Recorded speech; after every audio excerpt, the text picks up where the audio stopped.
오늘 우리에게 주시는 하나님의 말씀 누가복음 2장 1절에서 7절까지 말씀을 우리 유설한 권사님께서 봉독해 주시겠습니다. 그때 가이사 아구스도가 영을 내려 천하로 다 호적하라 하였으니 이 호적은 구레뇨가 수리아 총독이 되었을 때에 처음 한 것이라. 모든 사람이 호적하러 각각 고향으로 돌아가매 요셉도 다윗의 집 족속이므로 갈릴리 나사렛 동네에서 유대를 향하여 베들레헴이라 하는 다윗의 동네로 그 약혼한 마리아와 함께 호적하러 올라가니 마리아가 이미 잉태하였더라.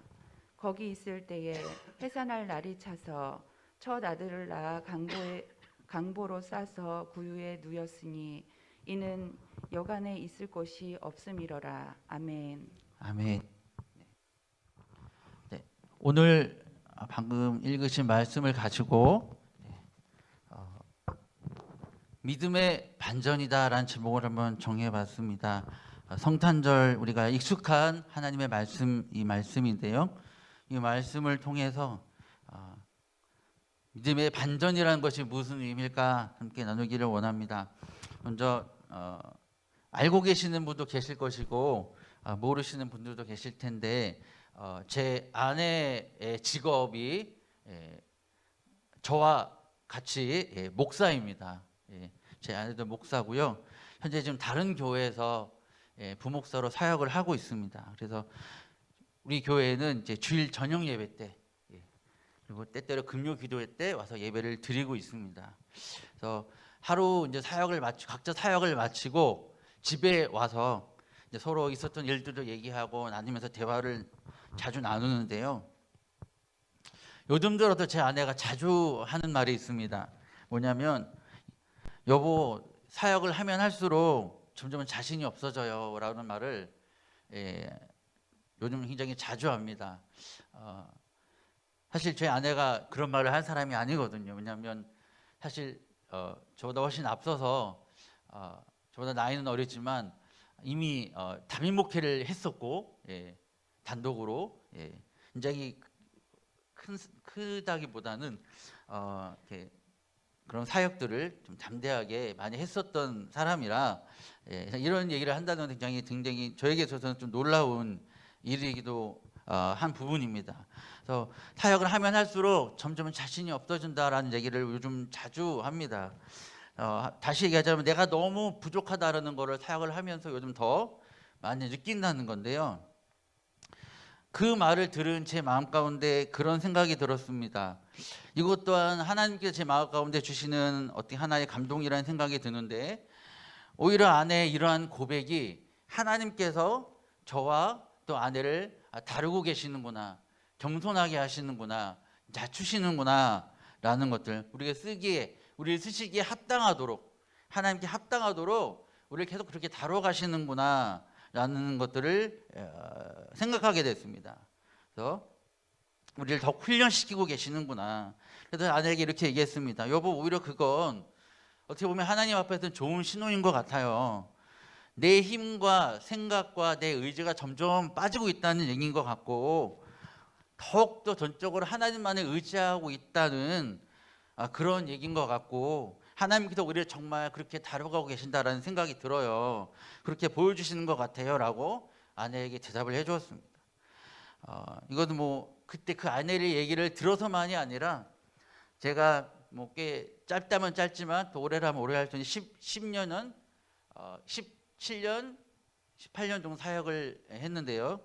신앙생활을 하면서 또 사역을 하면서 또 사역자로서 그렇게 감당하면서 깊이 느끼게 되는 것은, 그 결론은 무엇이냐면 이게 내 힘이 들어가면 들어갈수록 더 안 되는구나 라는 것을 더 깊이 느끼게 됩니다. 내가 더 힘이 빠지고 내 어떤 의지가 빠지고 내 생각이 빠지고 내가 더욱 낮아지고 겸손해질수록 하나님이 더 크게 영광 받으시고 더 높임 받으시고 더 크고 놀랍게 우리 가운데 나를 통해 일하시는구나 라는 것을 더 그 사역 가운데 더 많이 깊이 느끼게 되는 것이죠. 성경에도 보면 사실 모든 역사들, 성경에 나타나는 모든 그 되어지는 역사들과 나타나는 일들, 하나님께서 이루고 하시는 일들 가운데에는 그러한 역사들이 끊임없이 나타나고 있습니다. 하나님께서 한 사람을 택하시고 일하시기까지 그 사람을 낮추시고 이전에 있었던 그의 모든 인간적인 것들을 다 없애신 다음에 힘든 그런 모든 힘들을 다 깨뜨리신 다음에 안에 있는 모든 더러운 것들을 다 씻으신 다음에 그런 연단과 훈련의 시간을 거치게 하신다라는 것이죠.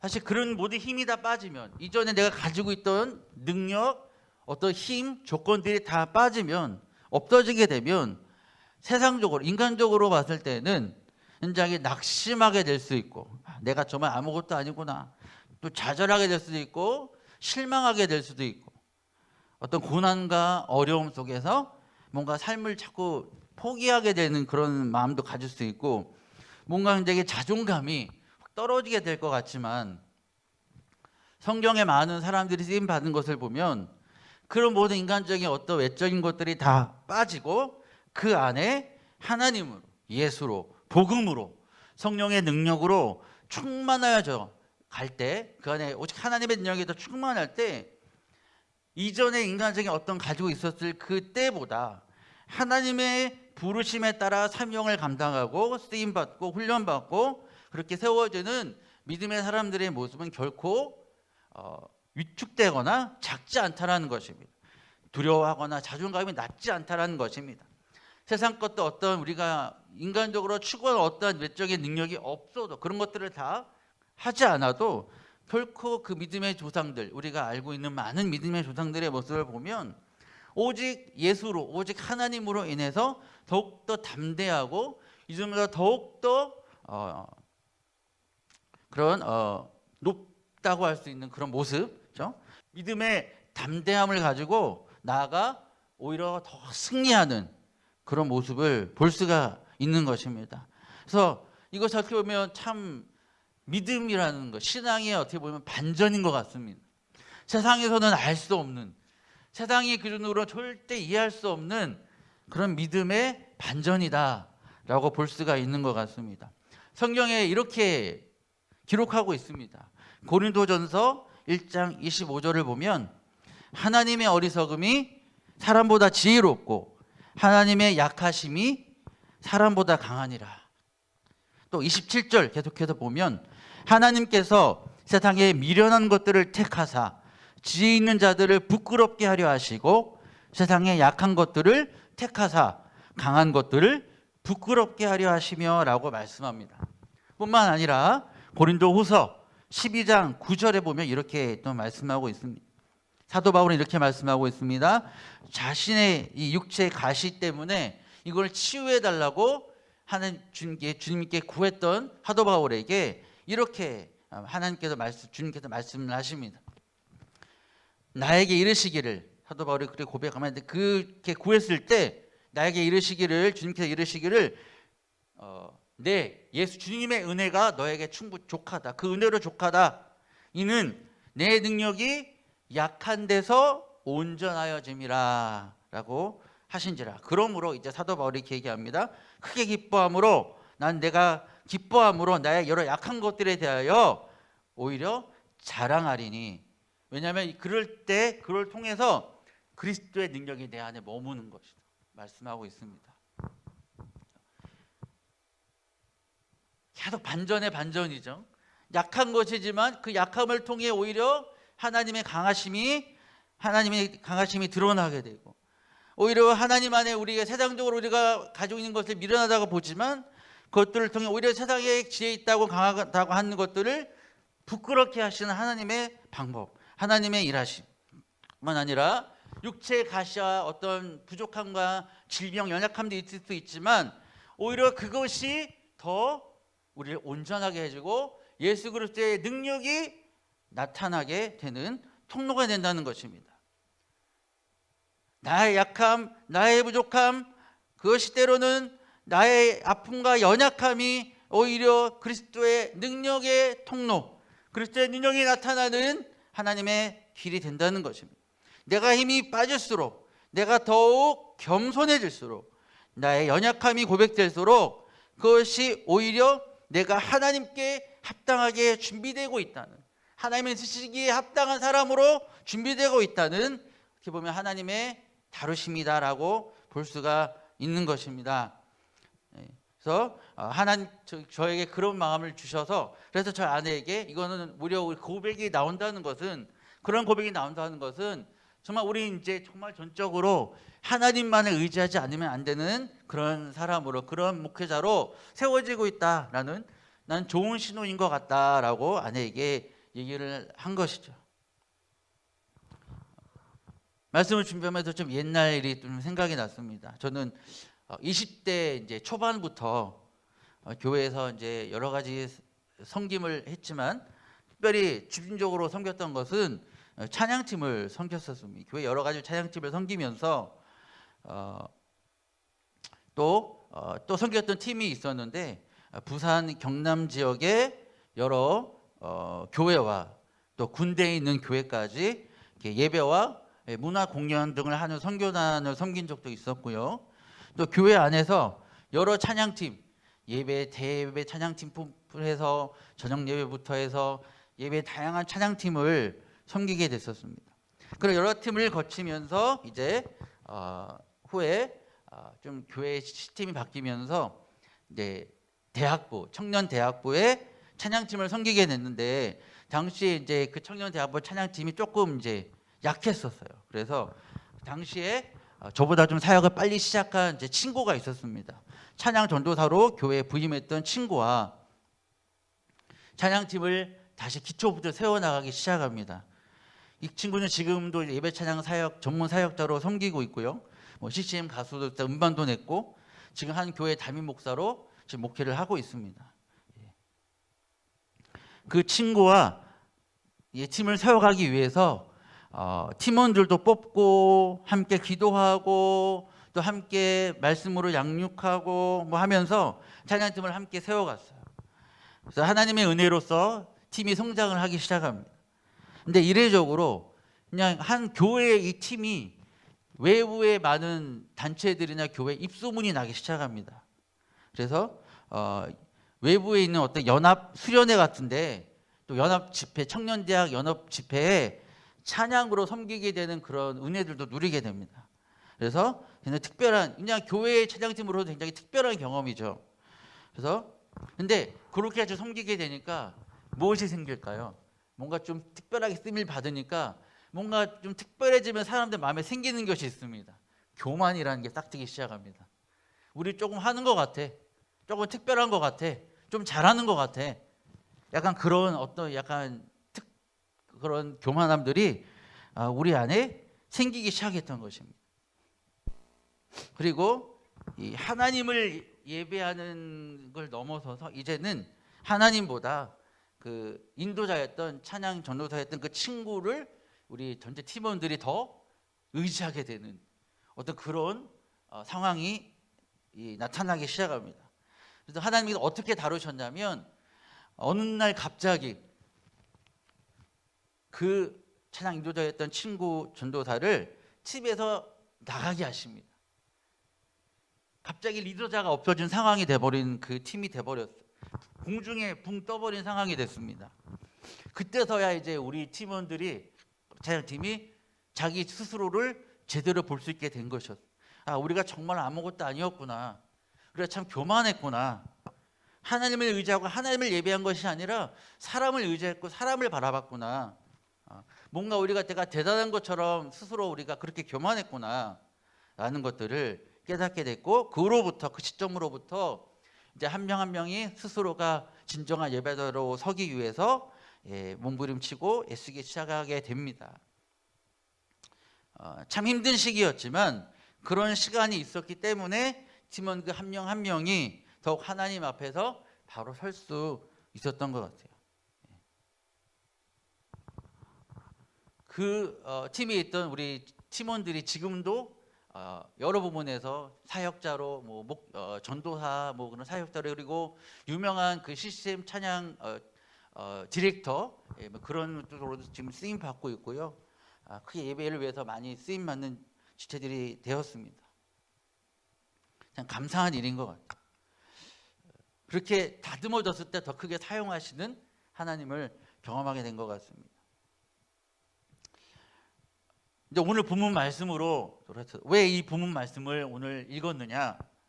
너무나 익숙한 말씀이고 성탄절이면 항상 우리가 보는 또 나누게 되는 말씀이죠. 근데 이 말씀 속에도 바로 그런 하나님의 일하심의 신비, 믿음의 어떤 이 반전과 같은 이 신비가 있음을 저는 말씀을 보면서 좀 새롭게 다가왔습니다. 여러분, 이 당시에 또 만약에 우리가 어떤 우리를 다스릴 왕을 생각할 때, 어떤 리더를 생각할 때 우리는 어떤 사람을 생각하겠습니까? 뭔가 굉장히 힘이 있고 뭔가 다스리는 리더십이 확 있고 뭔가 강력한 어떤 것들이 있는 그런 사람을 우리가 인간적으로 많이 원할 것입니다. 이 당시에도 그랬습니다. 사람들이 이 세상을 구원할 메시아, 어떤 분을 기대했겠습니까? 당시에 이 이스라엘 사람들, 유대인들은 오랜 세월 동안에 외세의 지배를 받았어요. 그래서 고난을 당했습니다. 착취당하고 고통을 당했어요. 그래서 속히 옛날 옛 영광을 다시 찾을 것을 고대했습니다. 그런데 하나님께서 선지자들을 통해, 구약 때의 선지자들을 통해 그 회복을 말씀하셨어요.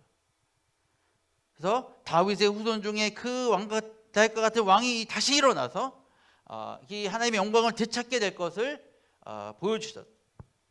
사람들은 기대합니다.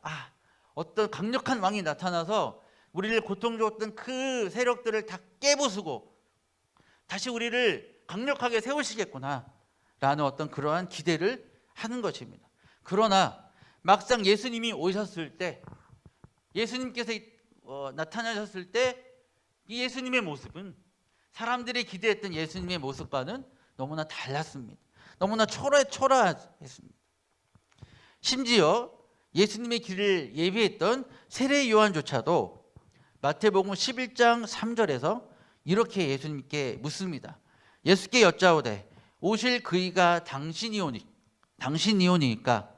우리가 다른 일을 기다리오리까. 세례 요한이 보기에도 예수님이 보면 메시아라는 사실이 온전히 받아들여지지 않았던 것 같아요. 혼란스러웠던 것 같습니다. 그래서 이런 질문을 하는 것 같습니다. 근데 그런 사람들의 마음, 그런 혼란스러워하는 마음을 이미 아시듯이 예수님께서 그 다음에 11장 6절에서 이렇게 말씀합니다. 누구든지 나로 말미암아 실족하지 아니하는 자는 복이 있도다 라고 말씀합니다. 그런데 사람들의 기대와 달랐던 이 예수님의 모습이 이미 예수님의 이 오늘 본문에 나타난 탄생에서부터 나타나고 있다는 것입니다. 우리가 아시다시피 그 7절에 사실 핵심은 7절인데요. 나누고자 하는 말씀은 7절인데요. 호적을 하러 올라왔을 때 베들레헴으로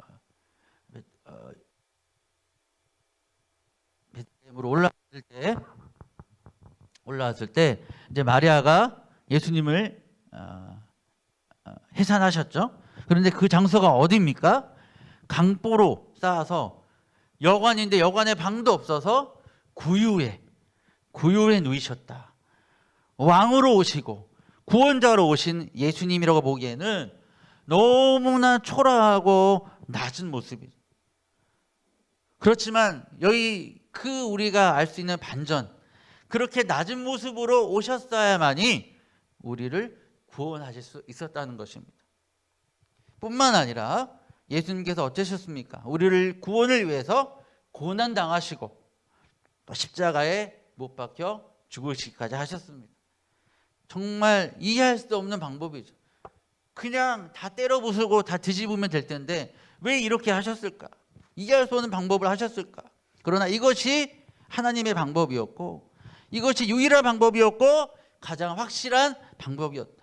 그리고 후에는 더 큰 반전으로 부활하심으로 말미암아 완전한 구원과 승리를 이루셨다.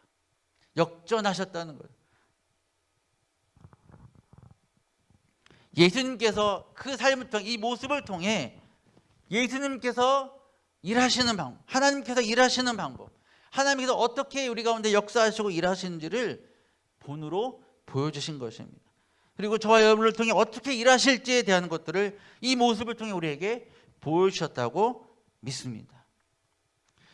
또 모두가 여러분은 아시겠지만 모세도 그렇죠, 요셉도 그렇죠, 다윗도 그렇죠, 심지어 사도 바울도 우리가 아시다시피 수많은 믿음의 사람들을 사용하실 때 하나님께서 광야의 시간이라는 걸 허락해 줍니다.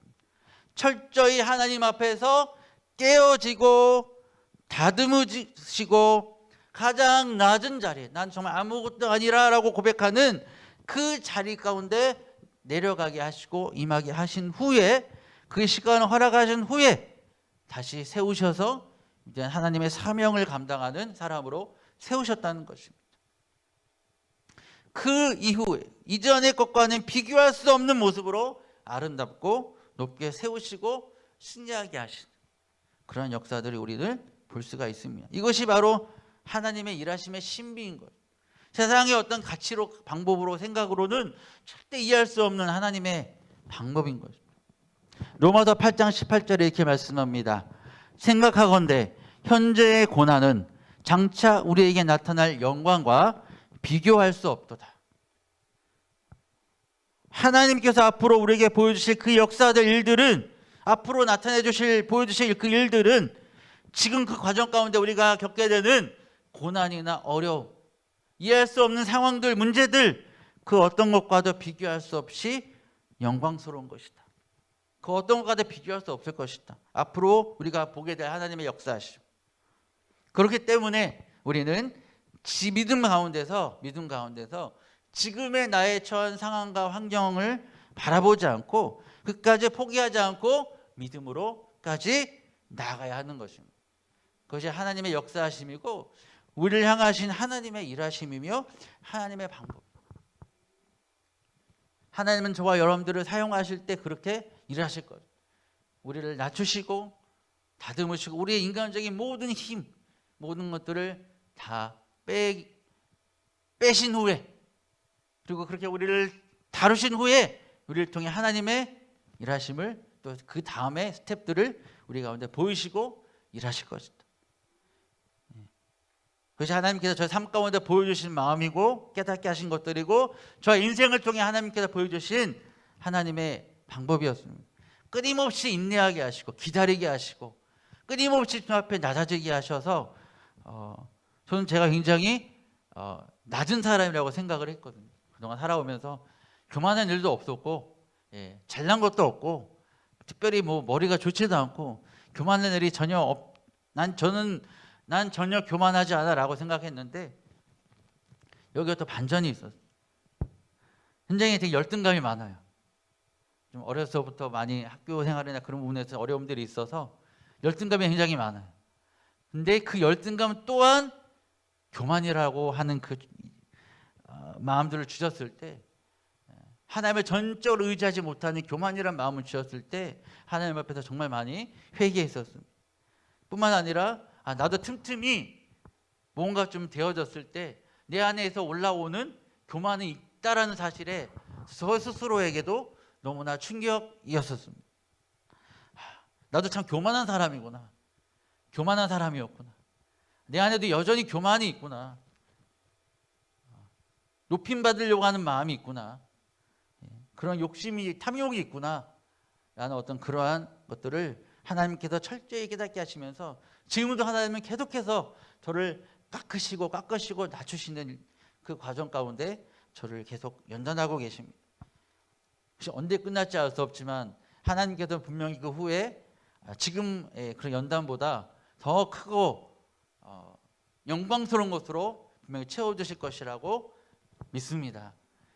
제 인생뿐만 아니라 저와 여러분의 모든 인생 또한 하나님께서 그렇게 세워가실 줄로 믿습니다. 여러분 그 순회 선교단이라고 아시나요? 김용희 선교사님 한 번쯤은 들어보셨을 거라고 생각을 합니다. 복음학교였나요? 갑자기 이름이 생각이 안 나네. 하여튼 과정을 진행하시는 김용희 선교사님이라고 하는 분이 계시는데 그분의 아들도 이제 유명한 선교사님이십니다. 김선교 선교사님이라고 이름부터 이제 선교. 예. 다윗의 열쇠라는 곳의 대표이시고 또 믿음은 분투다라는 책을 쓰신 김선교 선교사님이라는 분이 계시는데요. 그분이 다윗에 대하여서 어떤 한 7, 8분 정도의 영상 메시지를 남기신 것인데 그거를 보게 되었는데요. 굉장히 마음 가운데 와닿는 부분들이 있었습니다. 그 내용을 조금 취약해서 정리해서 나중에 말씀을 드리려고 합니다. 이런 내용의 말씀이었습니다. 하나님께서는 사용하시려는 사람을 찾으실 때 그 사람의 능력이나 실력을 보지 않으십니다. 하나님은 부르실 때 그에 합당한 능력도 주실 수 있는 분이시기 때문입니다.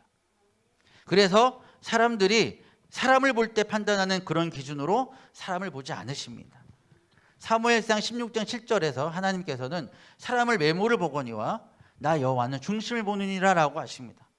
이것은 얼마나 하나님을 향해 있느냐라는 것입니다. 하나님께서 다윗에게서 보신 것은 그의 어떤 리더십이나 탁월한 능력이 아니었습니다. 하나님을 향한 그 마음 하나였습니다. 그래서 하나님께서 다윗을 왕으로 세우실 때 그를 훈련하신 그 훈련은 다윗을 훈련하신 것은 어떤 외적인 능력을 채우시기 위한 것이 아니라 하나님을 향한 그 순전한 마음을 더욱 세우시기 위한 훈련이었던 것입니다. 다윗을 향한 훈련은 다윗 안에 있는 작은 그 불순물조차도 완전히 제거하여서 온전히 순전하게 하나님만을 향하도록 하려고 하셨던 그런 시간이었던 것입니다. 모든 교만을 제거하시고 온전히 하나님을 바라보는 하나님이 온전히 왕이 되셔서 하나님의 다스림을 받는 그런 훈련을 다윗에게 하신 것입니다. 다윗이 왕으로서의 충분한 자격이 있어서가 아니라 하나님을 향한 그 마음 때문에 하나님께서 자신을 택하셨다는 사실을 다윗도 알고 있었을 것입니다. 다윗은 쫓겨다니는 과정에서도 사울을 죽이고 충분히 일찍 왕이 될 수 있는 기회가 2번이나 있었습니다. 그러나 인간적인 마음으로 그 기회를 잡지 않았습니다. 하나님 앞에서 하나님이 기뻐하시는 그 마음을 지키기로 다윗은 결정하였죠. 자기 힘으로 하지 않고 왕을 세우시는 분도 폐하시는 분도 하나님의 힘을 믿고 하나님의 방법, 하나님의 말씀을 따르기로 이 다윗은 그렇게 한 것입니다. 그는 아들 압살롬에게 쫓길 때에도 자기 힘으로 무엇을 하려고 하지 않았던 것 같습니다. 하나님 앞에서까지 마음을 지키려고 애썼던 것 같습니다. 반대로 사울 왕은 자기 힘으로 왕의 자리를 지키려고 주위에 다윗을 죽이려고 하고 막 인간적인 방법을 쳤지만 결국에는 비참하게 죽임을 당했는데 하나님의 훈련 가운데 마음을 지킨 다윗은 하나님께서 그 걸음을 책임지셨고 그를 이끄셨습니다. 하나님의 자녀로서 부르심의 길을 가는 가운데 가장 중요한 것은 하나님을 향한 이 마음을 지키는 것입니다. 내가 이루고 싶었던 것들을 이루기 위해 내가 얻고자 한 것을 얻기 위해 사는 것이 아니라 하나님을 향한 마음을 지키기 위해 살게 된다면 하나님은 부르시고 그 부르심에 합당한 자로 세우시며 우리를 가장 안전하고 완전하게 이끌어 가실 것입니다. 하나님께 쓰임받기 가장 합당한 사람은 하나님께 쓰임받을 만한 어떤 능력 있는 자가 아니라 하나님이 쓰시기에 좋은 마음을 가진 사람, 그러한 자세와 태도를 가진 사람을 하나님께서 사용하신다는 것입니다. 다른 어떤 준비보다 하나님이 우리를 부르실 때에 즉각적으로 순종하며 하나님의 뜻대로 살겠습니다라고 하는 그 마음만 준비된다면 주님께서 모든 것을 채우시고 인도하실 것입니다. 이러한 내용들이었습니다. 너무나 그 마음에 와닿았습니다. 우리가 내 힘으로 아무것도 할 수 없습니다. 오직 하나님만 의지합니다. 그 고백, 그리고 가장 낮은 곳으로 겸손하게 임하는 것, 이것은 우리가 약해 빠져지는 것이 아니라 오히려 하나님이 쓰시기에 가장 합당한 마음을 가진 사람으로 세워지는 과정이라는 것입니다. 때문에 혹 내가 지금 고난 가운데 어려움 가운데 어떤 문제 가운데 지금 정말 가장 낮은 곳에 있는 상황일지라도 결코 낙심하거나 실망하거나 좌절하실 필요가 없는 것입니다. 그 과정 후에 그 길을 걸은 후에 하나님께서 분명히 지금의 보다 더 영광스러운 자리로 우리를 세워 주실 것입니다. 은혜로 채우시고 인도하실 것입니다. 그 믿음으로 하나님을 향한 달과 같이 그 마음을 끝까지 지켜나가는 저 여러분들이 되시기를 소망합니다. 여러분, 미용실에 가면 이제 머리를 하고 샴푸를 하잖아요. 그때 미용사가 가장 많이 하는 말이 무엇일까요? 미용사가 가장 많이 하는 말. 손님, 고객님, 머리에 힘 주지 마세요. 목에 힘 빼세요. 많이 들어보셨죠? 예. 근데 우리는 좀 그런 생각을 많이 합니다. 미용사의 힘을 좀 덜어주기 위해, 도와주기 위해 내가 머리에 조금 힘을 주면 미용사가 편하겠지라고 우리가 많이 생각을 합니다. 그런데 오히려 미용사들은 우리가 머리에 힘을 주면 더 불편하다고 합니다. 그냥 맡겨버리는 게 미용사는 머리를 마음대로 움직이면서 머리를 감겨주기가 더 편하다고 합니다. 그래서 그냥 힘을 빼라고 합니다. 그냥 자기 힘 빼고 자기한테 그냥 머리를 그냥 온전히 맡기라고, 예, 그렇게 하는 거죠. 편안한 마음으로 온전히 맡길 때 가장 잘 머리를 감길 수 있는 것입니다. 이것이 우리가 어떻게 보면 하나님께 잘 쓰임받는 동일한 원리가 아닐까요? 하나님도 저 여러분들에게 이렇게 말씀하고 계시지 않을까 생각합니다. 누구야, 재원아, 누구야, 몸에 힘 주지 마, 힘 빼, 그냥 내가 하는 대로 가, 내가 원하는 대로 너 쓸 수 있도록 그냥 나한테 맡겨. 그것이 하나님의 마음이 아닐까라고 생각해 봅니다.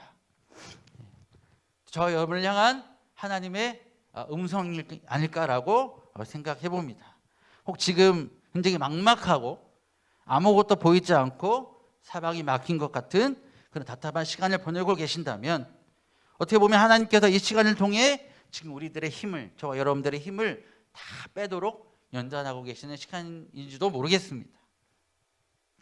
이제 대림들을 보내고 성탄절을 준비하고 있는데요, 이번에는 이 가장 낮은 곳으로 임하신, 겸손하게 임하신 하나님께 온전히 순종하신 예수님을 묵상하시면서 이 예수님과 같이, 다윗과 같이 하나님을 쓰시기에 가장 좋은 마음으로, 그런 마음을 가진 사람으로 준비되어지기를 다시 한번 고백하는 그런 2023년 내가 그렇게 주님께 쓰임받기 원합니다, 준비되기 원합니다, 그렇게 고백하며 결단하며 나아가시는 그런 시간들로 보내시면 너무나 좋지 않을까, 또 그렇게 마음을 들여봅니다.